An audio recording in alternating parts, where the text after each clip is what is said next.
Hey everyone, Admiral Seabass here for July 1944 Japan. And some pretty crucial purchases here for Japan. They got $54. They're going to build a destroyer. That'll be built at the major factory in Fukuoka, but it'll be delivered at the shipyard in Sea Zone 56.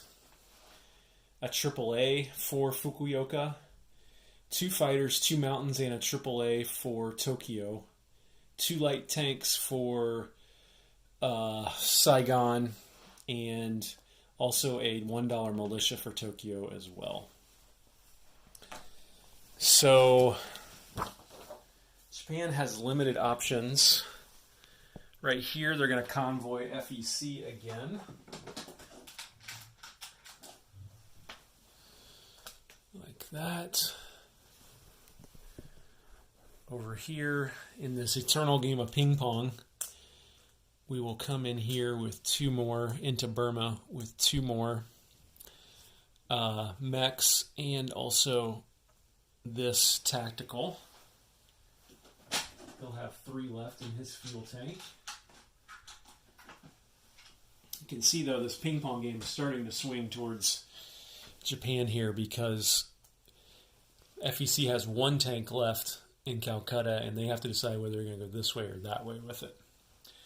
Those 2 tacticals and fighters, though, give them a huge, I wouldn't say advantage, but defensively, it's going to be hard to break through there.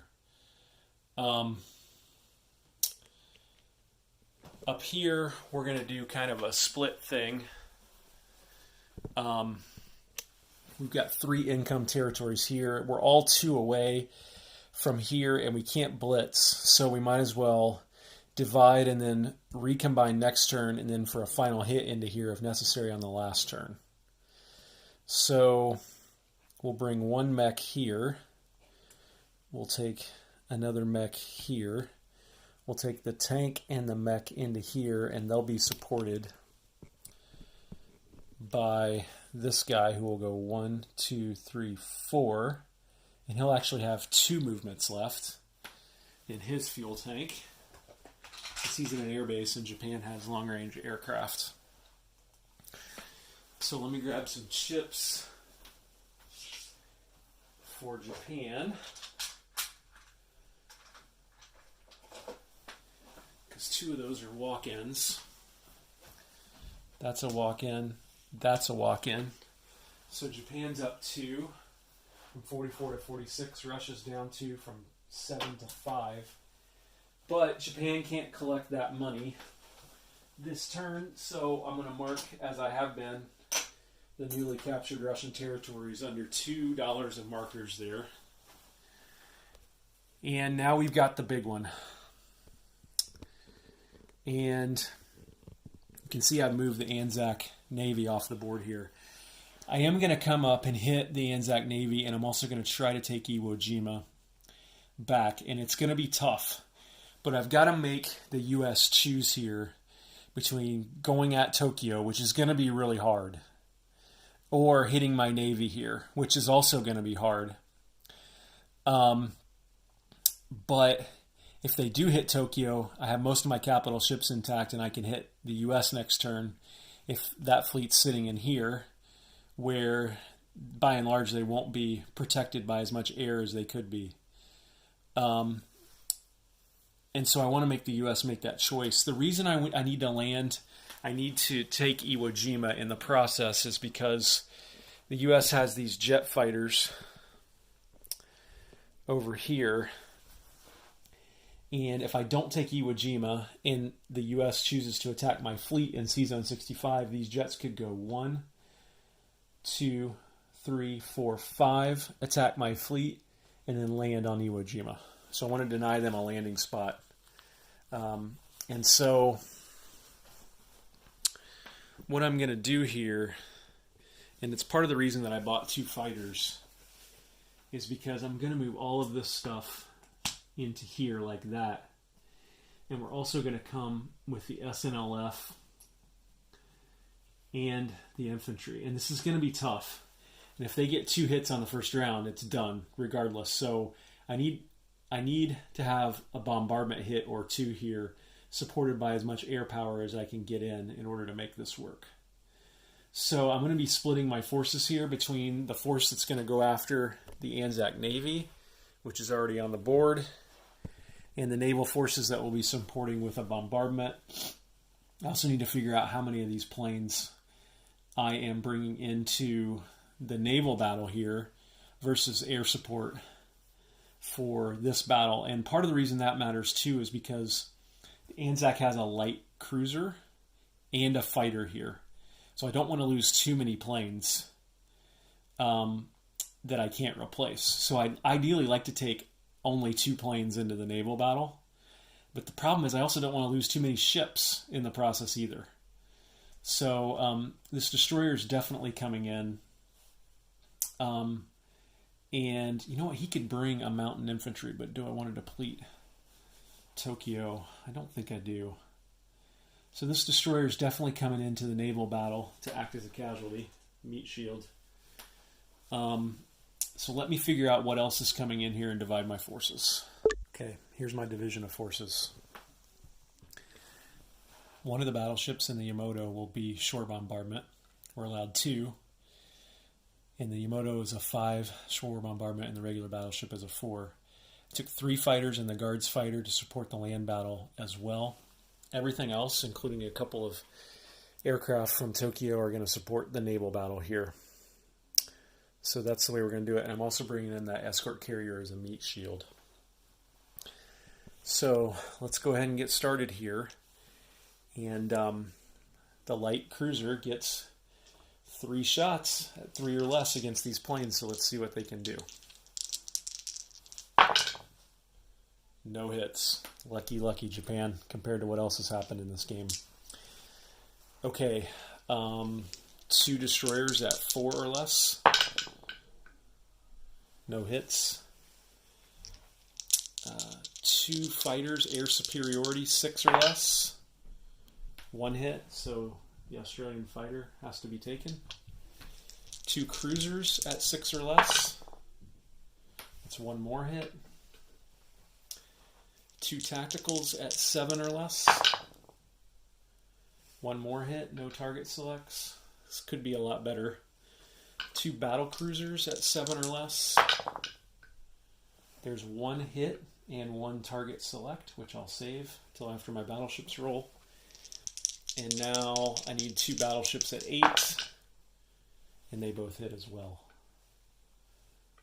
So Anzac will take 1, 2, 3, 4, 5, so it doesn't matter. The target select didn't even matter. I got 1 more than I needed. Okay, escort carrier at 1, misses. Destroyer at 4, misses.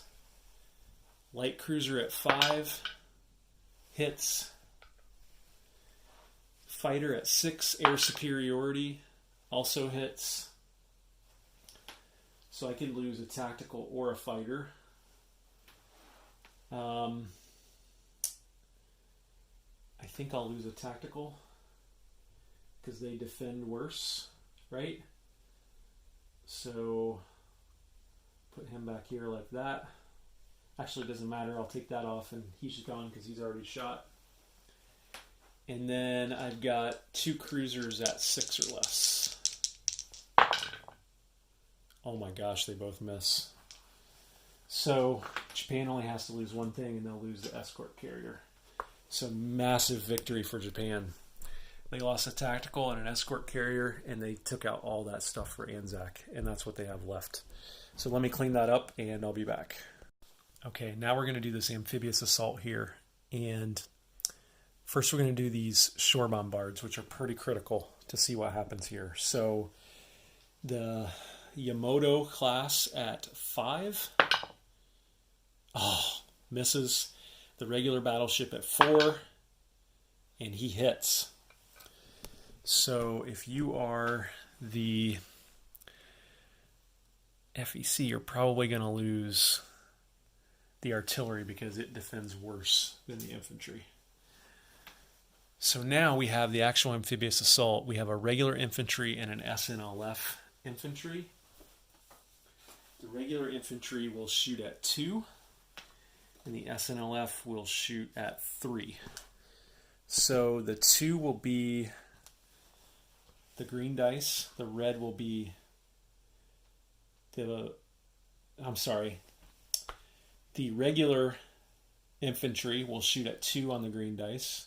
The SNLF will shoot at 3 on the red dice. And that's a hit with the 3, the SNLF. So I hope I remembered that right. It doesn't really matter because I've got 3 fighters and a guards fighter, and I just need 1 more hit. So there's the 3 regular fighters, and there's 3 hits. So it didn't really matter which one of those hit. Now the Anzac infantry shoots back at 4 or less, and he misses. So we have taken Eva Jima with no losses. So that worked out far better than I expected it to as the Japanese. No plane losses. Took back Iwo Jima. Maximum, you limited the ability of the jets in San Francisco to hit this Navy. I'm going to put all this stuff back on the fleet cards. And actually, this is pretty cool because as we get, and I got one more combat move, which is the convoy over there. But the reason this is cool is because I bought 2 fighters this turn. I might be able to land a couple of these fighters on the carriers who are going to move up here from Philippines and have an even stronger Navy than I anticipated. So let me pause this and I'll be back. Okay, let's do this now. So that's a convoy. There's no escorts. So it's +1 black, +0 red dice. Actually, +1 red because of ASW. Thank you, Alex, for being in my head on that. So both of these dice will be +1. So we did $1 of damage to the FEC. And that's big because they only had $9. That was enough for 3 infantry. Now they can't buy 3 units. So we'll take him off combo day. That little coastal sub's done some damage this game, hasn't he? So let's go ahead and do this battle as well, right here. It's not across a river. It is across a mountain, though. And so, border. So let's roll the tactical first at 7 or less. He misses. And the 2 mechs will roll because they're across a border. They're at 2 or less. They also both miss. And now the tank is at 5 or less. He hits. That was big. Now let's do it again. Tactical at 7 or less. Misses. Mech now across the border, so he'll shoot at 3. He hits. Let's see if the tank can get him back. 5 or less. No. Too bad for the FEC there. So Burma has been taken again by the Japanese.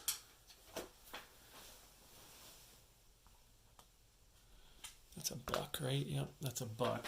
So Japan up 1 more, FEC down 1 more. Okay, let's go up here now. These 2 were walk-ins, so we'll get rid of those. And then this one, I'll roll off screen again. So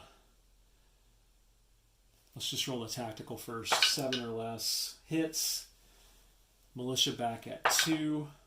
Misses. So let me grab one more piece of pie. That puts Russia down to $4 of income, which is brutal for them in this game. So just making sure I don't collect that $3 in additional income this turn. And that's a victory point loss for Russia too, because that is a territory outside of Russia that they had, that they controlled. So that's one. Russia is down to 1 victory point and 1 victory point only, and that is for Portugal. Okay, that's all my combat moves. So let me contemplate non-combat and I'll come back. Okay, for non-combat, first of all, this guy in Jahol, he's going to rail move all the way down here to Yunnan. Like that. And then this guy will go back to there. Like that. This is going to be pretty simple at the end of the day. The guard fighter's definitely going to go back to Tokyo. And then these three fighters will go back to Tokyo like that.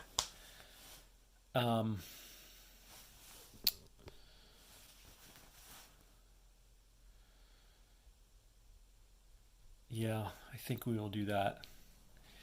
Leaving these two fighters and a tactical to go back on this fleet card. This carrier is going to go 1-2. This carrier is going to go 1-2. All these transports are also going to go 1-2 onto that fleet card along with those two fighters. This guy will go back to here like that. And I think that's it for Japan. Okay, let's place units. A lot of this is going to be, if I do this, you can see everything. I think, non-combat moves, forgot. This guy will move up to here. These two guys will move up here. So let me chip him out. Forgot about that. That was a critical component. So I've now got, let's see, 6, 7, 8, 9, 10 mountain infantry defending Tokyo. I have anti-aircraft gun. I've got 2 more fighters. So that's 6 fighters total, one of them a guard.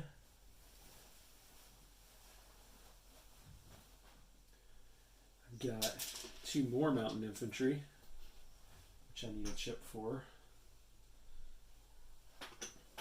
And a militia and another AA gun.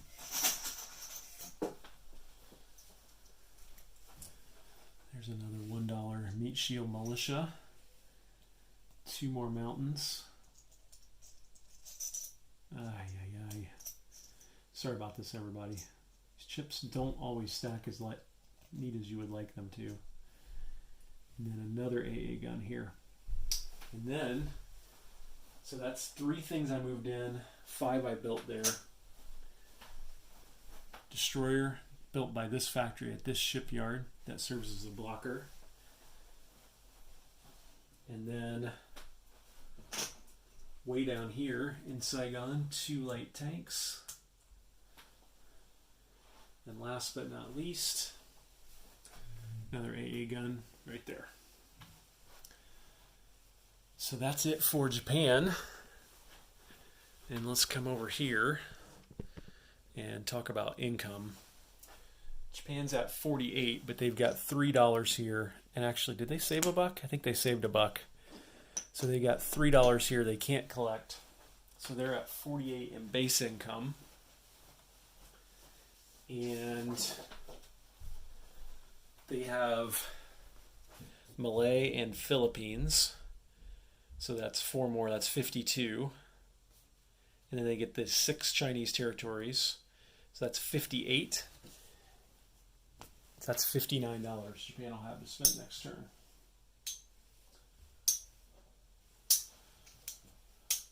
So 20, 40, 50, 5, and then they can't collect these 3, so they'll actually have $56 to spend next turn. 48, let me see if I got that right. 56 bucks to spend next turn. 20, 40, 50, 5, 6, 56 bucks. All right, it's Admiral Seabass signing off.